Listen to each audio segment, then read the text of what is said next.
Hello everyone. In this module, we'll be discussing about the replication of DNA. So, process of copying the DNA is known as replication of DNA. So, it is a process of copying the DNA. So, now when you talk about DNA replication, there's a daughter cell which has two strands. One is derived from the mother and the other is newly synthesized. And therefore, because one is the maternal strand and the other is newly synthesized, this is called the semi-conservative type of DNA replication. Here, each strand serves as template over which the new strand is synthesized. So, whenever there is any strand, it works as a template over which a new strand is synthesized, which is making the newly synthesized strand of the daughter cell, whereas one is directly derived from the mother.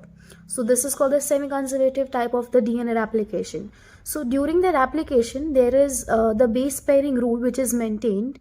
The base pairing rule, I have already told you what this is during the structure of DNA. Also, there are new strands that are joined by to the old strands by the hydrogen bonds. So the new strands are joined by the old strands by the hydrogen bond between A and T and C and G. So adenine and thymine are joined by two hydrogen bonds, as you know, and cytosine with the guanine with the three hydrogen bonds. The whole process of DNA is occurring in some steps. So now what are the steps? Let's look into it into detail.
So the following steps are number one is the ORC, that is the origin replication complex.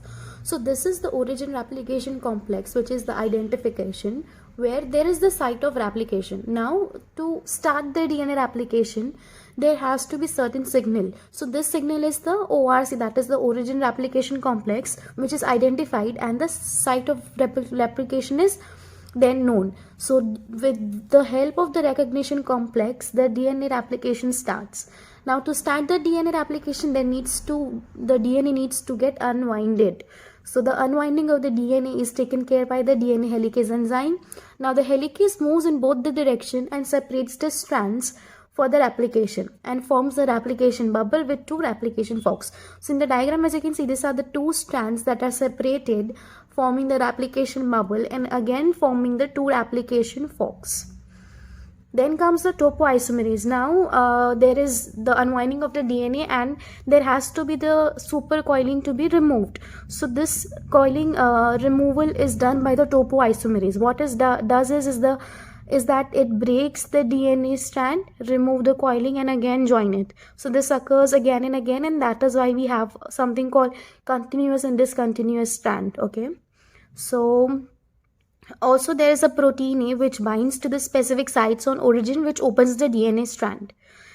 Then again the SSBP is involved, wherein it stabilizes the complex and prevents the recoiling. Now the coiling is the DNA is unwinded, so there is no coiling. So to prevent the recoiling, again the DNA can be coiled. So to prevent that, we have SSBP, and it also stabilizes the complex.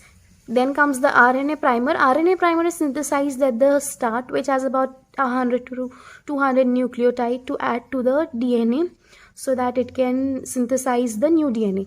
Then we have DNA primers. What it does is it synthesizes the new DNA by adding the nucleotides. So these are the following steps that are needed. Now we'll be describing about the DNA primer, or say DNA polymerase, which would be helping into the So there are different kinds of DNA polymerase. Now looking at the bacterial DNA polymerase are of two types, that is the DNA polymerase 3 and DNA polymerase 1.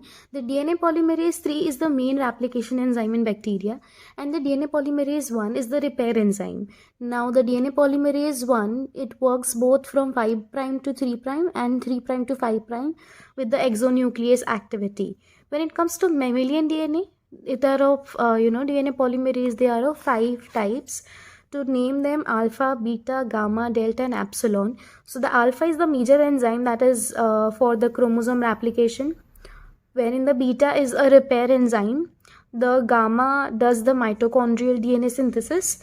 The delta is used to form the leading and lagging strand, and epsilon is again for leading strand synthesis. So this is all about the DNA polymerase activities in the bacterial and mammalian DNA polymerase. Now we'll be looking at the elongation of the DNA strand, wherein we'll be seeing the DNA polymerase activity and what it does. So now looking at the elongation of DNA strand. So now when the DNA polymerase is acting, there is a nucleotide that is completely added here in the DNA polymerase activity. Now this nucleotide is complementary to that of the template strand.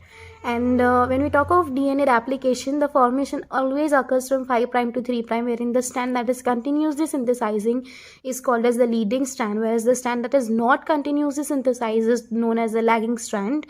The DNA portion which is attached to the RNA primer is known as the Okazaki fragments, which are the uncontinuously synthesized strands, and these are into the fragments known as the Okazaki fragments. The RNA primer is then being removed by the DNA polymerase and the new DNA is synthesized. So this new DNA is together sealed by DNA ligase because it is into pieces and it needs to be sealed. So this is done by the DNA ligase. So this was all about the DNA replication. The next module will be studying about the transcription.